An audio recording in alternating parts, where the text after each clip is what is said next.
My precious friends, tonight I want you to know something deep in your soul, not in your mind, not in your emotions, but down in that place where God speaks. You are not here by accident. You are not breathing by chance. You are not fighting battles alone. Before you ever took your first breath, before your mother felt your movement in her womb, before your name was ever spoken in this world, you were already known by God. This is not poetry. This is divine truth. The scripture declares in Jeremiah 1:5 that before the prophet was formed in the belly, God knew him. That tells us something powerful. God's knowledge of you did not begin at birth. It did not begin at conception. It began in eternity.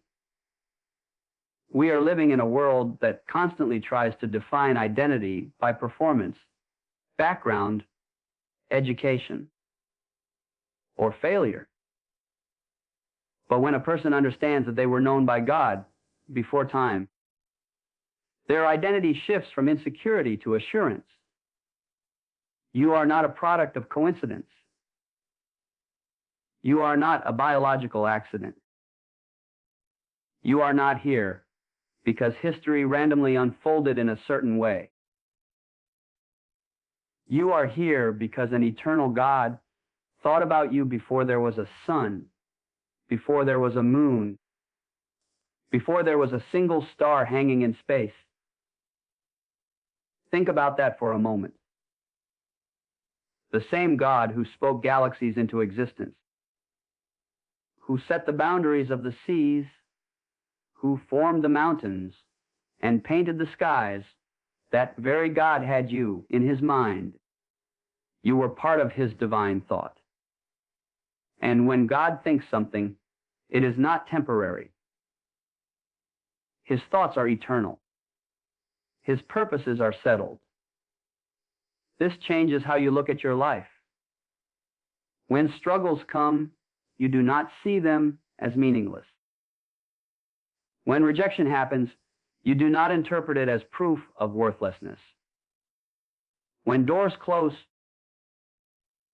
you understand that your destiny was not created by human hands and cannot be destroyed by human hands. If God knew you before you were born, then your life is moving along a path that heaven has already seen. Sometimes people wrestle with feelings of insignificance. They look at their weaknesses, their limitations, their past mistakes. They compare themselves to others and feel small. But being known by God before birth means your value was established before you ever did anything right or wrong. Your worth was not determined by your achievements. It was not lowered by your failures. It was established in the heart of God before you ever entered time. When a child is conceived in the mind of God, there is intention. He does not create without purpose.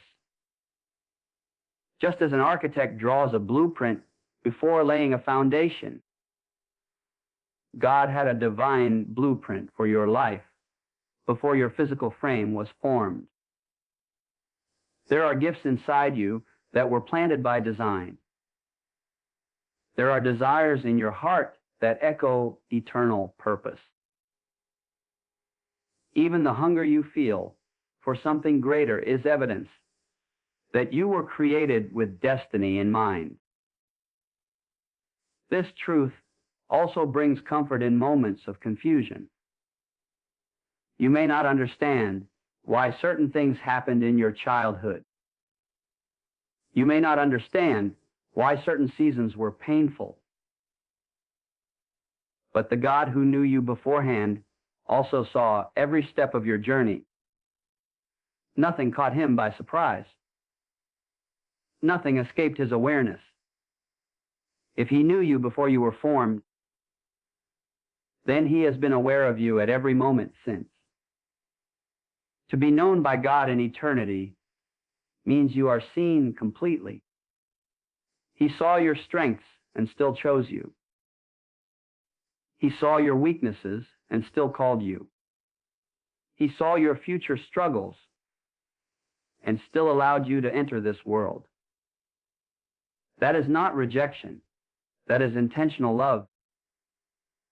When you grasp that your life began as a thought in the mind of an eternal Creator, fear loses its grip, comparison loses its power, and doubt begins to fade. Your existence is rooted in divine knowledge, and that knowledge secures your identity beyond anything this world can offer. When we look at the way God moves through history, one thing becomes very clear. He does not choose the way man chooses. Humanity looks for strength, education, influence, appearance, and natural talent. But God looks deeper. He chooses the unlikely, the overlooked, the underestimated, and through them He reveals His power. This truth overturns human pride and lifts the humble heart. Consider how throughout Scripture, God consistently bypassed the obvious candidate. When the prophet went to anoint a king from Jesse's house, the strong and impressive sons passed before him. Yet God rejected them all and chose the shepherd boy who was not even invited to the meeting. David was out in the field, tending sheep, unseen and forgotten by his own family. Yet heaven had already marked him. What man ignored, God had selected. This pattern repeats again and again. Moses was not an eloquent speaker. He stammered and doubted his own ability. He had even fled into the wilderness after making serious mistakes. By natural standards, he was disqualified. Yet God met him at a burning bush and commissioned him to stand before Pharaoh. The very weakness Moses feared became the backdrop for God's strength. When Moses said, "I cannot," God answered, "I will." God's choices often confound human expectation because His selection is not based on outward qualification, but on divine purpose. If He only chose the strong, the educated, and the flawless, then humanity would glorify human ability. But when He chooses the weak, the glory belongs to Him alone. The unlikely vessel ensures the power displayed cannot be mistaken for human brilliance. This truth speaks directly to those who feel inadequate. Many people carry quiet insecurities. They believe they are too ordinary, too broken too late in life, or too flawed to be used by God. They measure themselves against others and come up short. But being unlikely does not mean being unusable. In fact, it may be the very evidence that God can work most freely through you. When God calls someone, He does not ignore their weakness. He works through it. Gideon saw himself as the least in his family, from the weakest tribe. Yet God addressed him as a mighty man of valor before Gideon ever believed it. God was not speaking to Gideon's current condition. He was speaking to his ordained identity. Divine calling sees beyond present insecurity into future fulfillment. Being chosen as an unlikely person also requires humility. The vessel must recognize that the calling is not self-generated. It is not earned. It is not deserved. It is grace. And grace keeps the heart tender. When you know you were not selected because of superiority, you remain dependent on the one who called you. That dependency becomes strength. The world may overlook you. People may underestimate you. You may have been passed over for opportunities. But heaven's selection is not subject to human opinion. God's choice is not influenced by popularity, wealth, or status. When He decides to place His hand upon a life, no some is required. This reality also removes fear. If God has chosen you despite your limitations, then your limitations cannot stop His purpose. He already knew them when He called you. He was fully aware of your personality, your background, your weaknesses, and your struggles. Nothing about you surprised Him. And yet He chose. The unlikely choice magnifies divine sovereignty. It shows that the power does not originate in the vessel, but in the spirit that fills it. When ordinary people accomplish extraordinary things under God's hand, the world witnesses something beyond human explanation. That is the beauty of being chosen when you least expect it. When a person is chosen by God, there is often a sense of being set apart that follows them through life. It is not always something visible on the outside, but it is deeply felt within. There can be an awareness that you do not fully belong to the patterns, values, and pursuits that drive the world around you. While others may seem comfortable blending in, you feel a quiet pull to stand differently. This separation is not about superiority, it is about purpose. Throughout Scripture, those who were called by God experienced this setting apart. Abraham was called to leave his country, his family, and everything familiar. Israel was called out of Egypt to become a distinct people. The prophets often stood alone, carrying messages that were not popular. Even Jesus walked a path that separated Him from the expectations of religious systems. Separation has always accompanied divine calling because purpose requires focus. For many, this separation can feel uncomfortable. There may be seasons of loneliness. Friendships may shift. Opportunities that seem appealing to others may not sit right in your spirit. You might try to conform, to silence the inner conviction, to blend in for the sake of acceptance. But the more you attempt to override that holy pull, the stronger it becomes. That is because separation is not imposed merely from the outside, it is woven into the calling itself. Being set apart does not mean withdrawing from society or living in isolation. It means living with different priorities. While the world may chase recognition, the chosen heart seeks obedience. While others may measure success by status, the separated life measures it by faithfulness.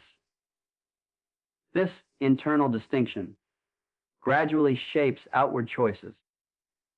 It influences how you speak, how you treat others, what you pursue, and what you refuse. Often, people misunderstand separation.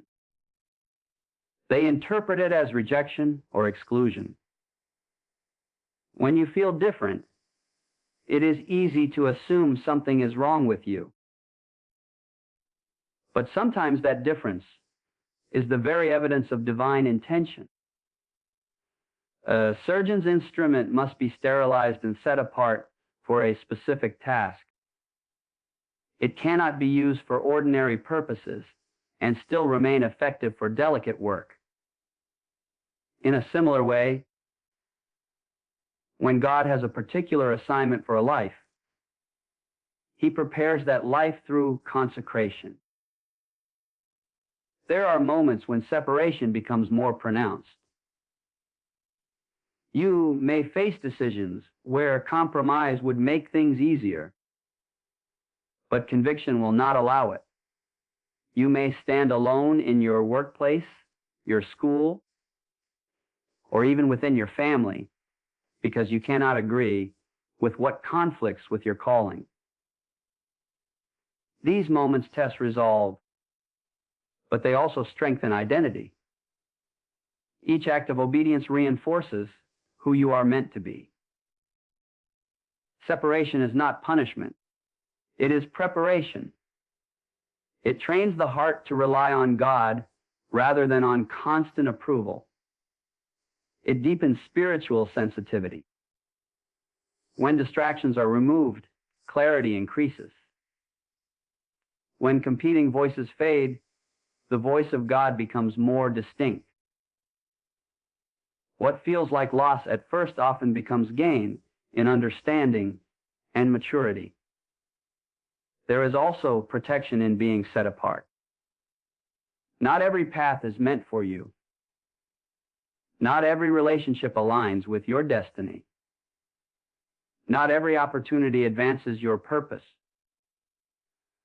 The boundaries that come with separation guard what has been entrusted to you. They preserve focus and prevent dilution of calling. Over time, what once felt isolating can become empowering. You begin to recognize that the difference you sensed was not meant to alienate you, but to anchor you. You realize that the quiet conviction within you is evidence of divine ownership. Being set apart is not about being better than others. It is about being faithful to what you have been entrusted with. When a person begins to walk in divine purpose, they often expect clarity, peace, and visible progress. Yet many discover something unexpected: resistance. Trials appear, opposition rises, doors close. It can feel confusing, even discouraging. But throughout biblical history and human experience, pressure has frequently confirmed calling rather than contradicted it. Consider how opposition seems to follow assignment. Joseph received a dream from God, a glimpse of future leadership and influence. Shortly afterward, he was betrayed by his own brothers, thrown into a pit, and sold into slavery. Later, he was falsely accused and imprisoned. At first glance, those events looked like the collapse of destiny. Yet each trial moved him closer to the position God had shown him. The dream attracted resistance, but the resistance refined the dreamer. Pressure has a way of revealing what comfort conceals. When everything is easy, conviction can remain shallow.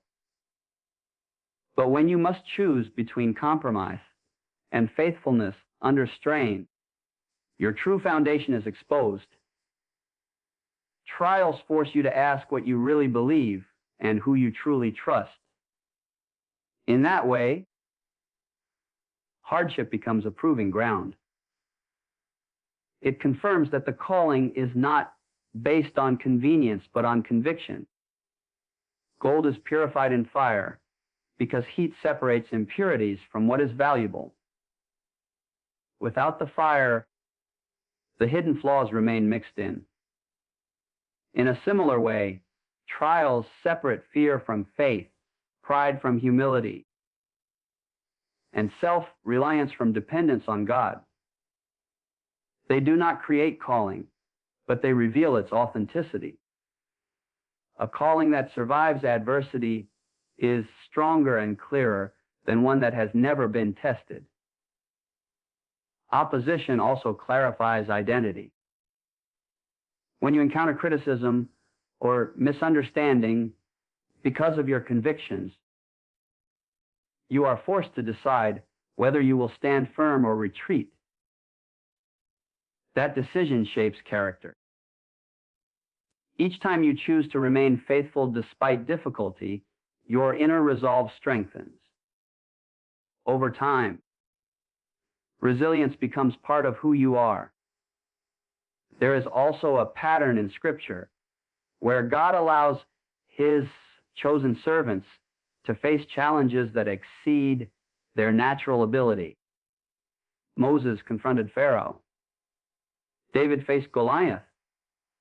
Ezra approached a king at the risk of her life. In each case, the magnitude of the trial matched the magnitude of the calling. The difficulty itself signaled that something significant was at stake. Small assignments rarely attract great resistance. Trials can also cultivate empathy. When you endure hardship, you gain understanding of others who struggle. Your compassion deepens. Your words carry weight because they are backed by experience. A calling that has been refined by suffering often carries greater influence because it is authentic and relatable. It is important to remember that confirmation through trials does not mean every hardship is directly orchestrated as a test. Life in a broken world naturally includes pain. Yet, when you are committed to a purpose beyond yourself, even unavoidable hardships can become tools for growth. What the enemy intends to discourage can become fuel for perseverance. In moments of intense pressure, doubt may whisper that you have missed your way. But sometimes the very presence of resistance indicates you are moving in the right direction. If there were no significance in your path, there might be no opposition. Trials can signal that your life carries weight. Over time, perspective shifts. Instead of asking why difficulty exists, you begin to ask what it is shaping within you.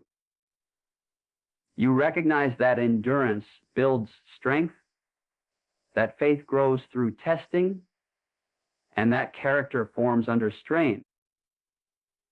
The calling becomes less about comfort and more about transformation. Pressure does not cancel purpose. It often confirms it. One of the most humbling truths a person can grasp is that the relationship with God did not begin with human initiative. It began with Him. Long before you ever whispered a prayer, long before you ever felt conviction, long before you ever lifted your eyes toward heaven, God was already reaching toward you. The desire you feel for Him is not self-generated. It is a response to His drawing. Jesus said in John 16, "Why have not chosen me, but I have chosen you." That statement overturns human pride. We often like to think that we found God through our wisdom, our seeking, or our spiritual sensitivity. But the reality is that left to ourselves, we would drift. We become distracted. We grow indifferent. The very hunger that stirs your heart is evidence that something greater is pulling you. Think about moments in your life when you felt conviction or an unexplainable longing for something eternal. Perhaps you were surrounded by success yet sensed emptiness. Perhaps you were walking through failure yet felt a quiet voice calling you upward. That inner stirring did not originate from circumstance alone. It was the Spirit of God drawing you beyond what is visible. Understanding that God chose you first changes the foundation of faith. It removes the pressure to earn acceptance. If He initiated the relationship, then it is not sustained by your perfection. It is sustained by His faithfulness.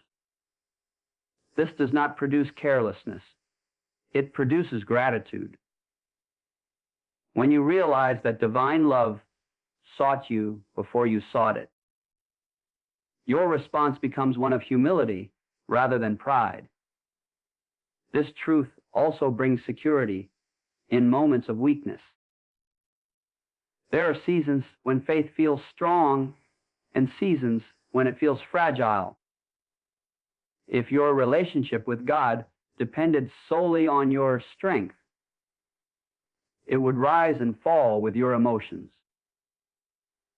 But if it began with His choice, then it rests on something more stable than human consistency. His decision to draw you was not random or impulsive. It was intentional. Many people struggle with doubt, wondering whether they truly belong to God. They question their worthiness because of past mistakes or present struggles. But consider this: when God chose to draw you, He already knew your history. He knew your failures before they occurred. Nothing about your imperfection surprised Him. The calling was extended with full awareness of who you are. That means your weaknesses do not disqualify you from His initial desire. Divine initiative also reshapes how you see prayer and worship. You are not trying to gain God's attention. You already have it. You are responding to an invitation that began before you understood it. When you lift your voice, you are answering a call that has been echoing in your spirit. That awareness transforms obligation into relationship. There is comfort in knowing that you are not chasing something elusive.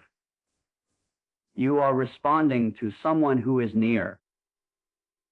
Even in moments when you feel distant, the fact that you care about that distance reveals His work within you. A heart untouched by God would not long for closeness. The Aki itself is evidence of divine movement. When you accept that He chose you first, fear begins to lose its power. You are not trying to hold on to God by sheer determination. You are held by the one who reached for you. Your faith becomes less about striving and more about trusting. The initiative was His. The invitation was His. Your role is to respond, to follow, and to rest in the assurance that the relationship began in His heart before it awakened in yours. When God begins something, He does not abandon it halfway. Human beings often start with enthusiasm and lose momentum when obstacles appear. But God is not subject to inconsistency or discouragement. If He places His hand upon a life, that touch carries intention, commitment, and completion. The confidence of the chosen is not rooted in their ability to endure perfectly, but in God's determination to finish what He initiated. Throughout Scripture, this pattern is visible. Abraham received a promise of a son, yet years passed without fulfillment. Circumstances seemed to contradict the word that had been spoken. Age increased. Hope fluctuated. Yet the delay did not mean cancellation. What God declared eventually came to pass, not because Abraham was flawless, but because God was faithful. The promise rested on divine reliability not human performance. This understanding transforms how you interpret seasons of waiting. When progress appears slow or invisible, it is easy to assume that something has gone wrong. But divine timing does not operate on human impatience. God often develops character before revealing fulfillment. The unseen work within you can be as significant as the visible outcomes ahead of you. Completion is not rushed, it is cultivated. There are moments when personal failure creates fear that destiny has been forfeited. A wrong decision, a season of weakness, or a lapse in judgment can produce deep regret. Yet if God's purpose depended entirely on human perfection, no one would reach fulfillment. The assurance that He finishes what He starts does not excuse wrongdoing, but it provides hope beyond it. Restoration becomes possible because the ultimate architect of your calling remains committed. Consider Peter, who boldly declared loyalty and later denied Jesus under pressure. From a human perspective, that failure could have ended his influence. Yet after restoration, Peter became a central voice in the early church. His misstep did not erase the calling, it refined it. The one who had chosen him did not withdraw the assignment because of weakness. Instead, He strengthened him through it. This principle does not remove responsibility. Faithfulness still matters. Obedience still shapes outcomes. But beneath human effort lies a deeper foundation, God's unwavering intention. When He writes purpose into a life, He weaves circumstances, lessons, and even setbacks into the larger design. What seems fragmented to you is coherent to Him. Confidence in divine completion also produces perseverance. When you believe the outcome rests solely on your strength, discouragement quickly takes root. But when you understand that you are cooperating with a faithful God, endurance grows. You keep walking not because you feel strong every day, but because you trust the one guiding your steps. There will be seasons when evidence of progress is scarce. Dreams may appear distant. Prayers may seem unanswered. Growth may feel slow. In those moments, it is vital to remember that silence does not equal absence. Delay does not equal denial. The God who initiated your journey is not confused about its direction. He sees the end from the beginning.